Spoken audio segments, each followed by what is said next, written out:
What's up, everybody? Welcome here for an impromptu video where I just got back home from UCC, and while everything is still good and fresh in my mind, I wanted to give you guys a little bit of the rundown of how the weekend went for a couple customers of mine. You guys know that I've been teamed up with Greg A this year, and that he was there competing in the Ultimate Callout Challenge side of the event. Also had a good customer, Philip Franklin, there running Pro Street in his Pro Street truck. He's got one of my 48 REs. He had a banner weekend for him. So I just want to talk a little bit about what I experienced this weekend and most importantly, how the customers did. So Greg, unfortunately, had a lot of struggles this weekend. I don't want to get too far into it because he's going to make a whole video covering everything. So definitely be on the lookout for that. But the stuff that everybody saw on the drag race portion, we made one run. It went a 5:52.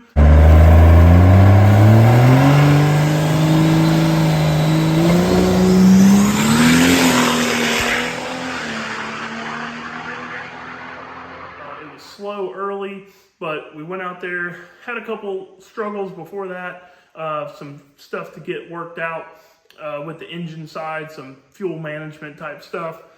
So was happy to go out there, put up a decent number on the board. That sat him in third place for the drag race portion of the event. And so then it was time to get ready for the dyno, which was supposed to happen Saturday.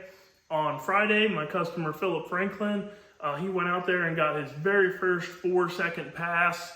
He went out and ran a 492 at 147 miles per hour, I do believe.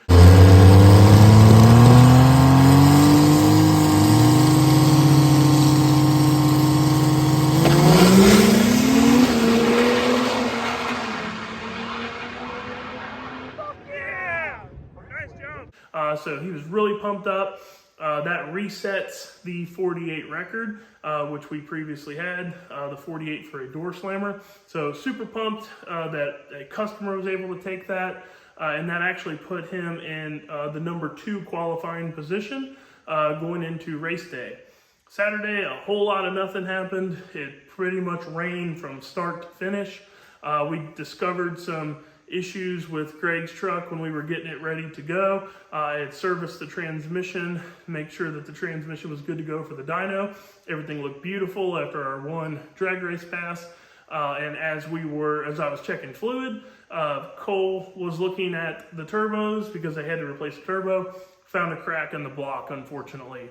So then that turned into a mad dash of swapping engines. Greg actually did have a spare engine, that Freedom Racing engine built for him.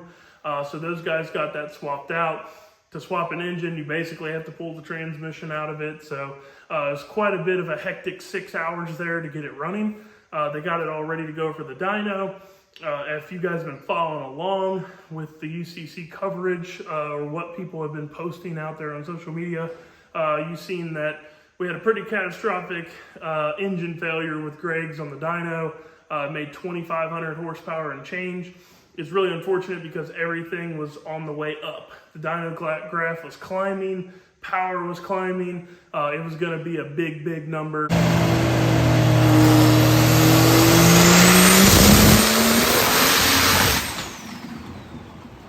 Not sure what happened. I don't really know yet, but I'm sure they'll cover all that in their video. But basically, catastrophic failure, blew up the engine. Somehow the rear tires blew in the same setting. Not 100% sure why yet, but that unfortunately took him out for the remainder of the event. He still had a chance at the event if there was time and ability to put another engine back in it. There was even talks about putting the crack block engine back in it to finish the sled pull portion of the event. Had the dyno happened on Saturday evening, like it was originally looking like it was going to work out, that's probably what we would have tried to have done, but it didn't work out that way. And Kenny Bruner from out all the way in California ended up winning the event. So congratulations, Kenny. Kenny is a one-man deal. He's got some buddies that help him. Capital Diesel Performance is his name on Instagram. He posts a lot on there if you want to check him out. So shout out to Kenny for winning the UCC portion. For Sunday, which was supposed to be Saturday's racing on the Pro Street side of things with Philip Franklin, Philip went out there in round 1 and just put a known A to B tune-up in it. He was racing a slower truck. When it comes to race day, you race smart. You don't go out there and try to swing for the fence if you just need to get down the racetrack. So he put up a tune-up in it that he knew had previously been 520s, and it did exactly that. It went a 525.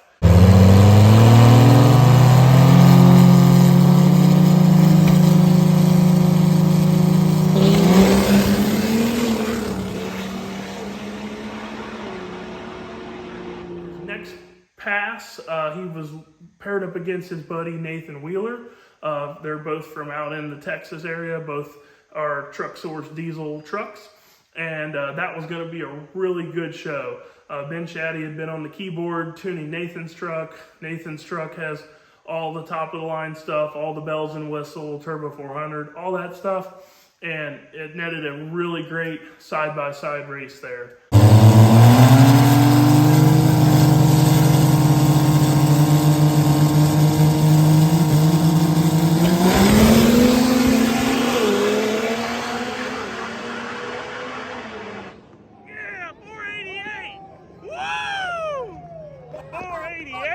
Nathan went a 492 to Philip's 488.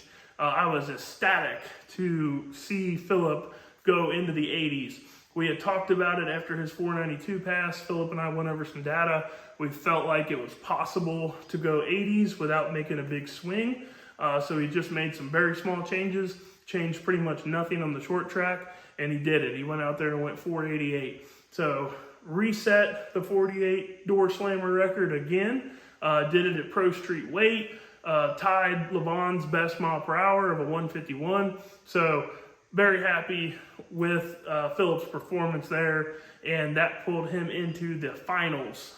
In the finals, he was racing Zach Pierce and with Pierce Diesel Performance truck, and it was going to be a good race because Zach had been running 5.0s consistently, so we knew that it was going to be good.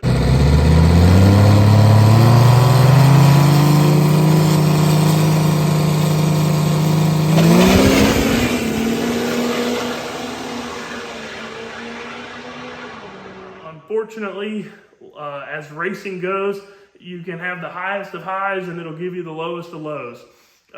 In my opinion, the chassis isn't 100% where we need it to be yet on Philip's truck.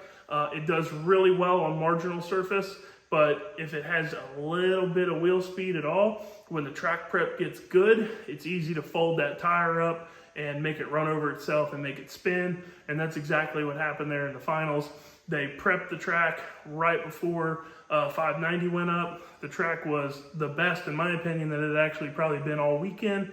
And unfortunately, it made Philip's truck spin the tire. He ran him down, got really close. If Philip could have possibly been a little bit better on the tree, he could have maybe won it. But Zach went 506 and Philip went a 509. And just like that, the Pro Street win was taken away from him. But he's still on cloud 9. Talked to Philip afterwards. Heck of a weekend for him. He'd been chasing that 4-second time slip for quite a while. Super cool to see him do it with a 48. Philip actually bought a full complete Turbo 400 about a year ago now. And he came to me and said, hey, I'm in a predicament. I have this 400. I want to put it in. I don't feel like taking the truck down to do the swap. You want to work on the transmission program with me? I'll give this 48 deal one last shot. So last year I got him set up with basically everything that's in Greg's truck. Gear and bolt together converter. It's got the 210, 139 gear set, aluminum drum, all of the race stuff. And it's really turned his program around. And now that he went 4s with it and has gone 480s with it, we went over the data. It's looking beautiful. That transmission now has 7 runs on it. We put everything in an SFI case, so we're doing some SFI case testing with that, and everything is looking immaculate. Converter lockup is beautiful, drags it right down to the drive shaft RPM line. Everything is great. Shift points, couldn't ask for more. So Philip's got a little bit of downtime between now and August is probably the next time he's gonna race the truck. So we're gonna talk and see about, maybe pulling the transmission apart seeing what it looks like, or maybe just leaving it because honestly, it's doing great. So couldn't be happier with that transmission. Couldn't be happier for Philip and all of his progress. Congrats, Philip, on your 4-second passes and being in the 480s. That is the only 48 that's been in the 480s in a door vehicle. So pretty cool. So that's pretty much all I got for this one, guys. Just wanted to give you a quick rundown of how UCC went for me and some of my customers while it was all still fresh on my mind.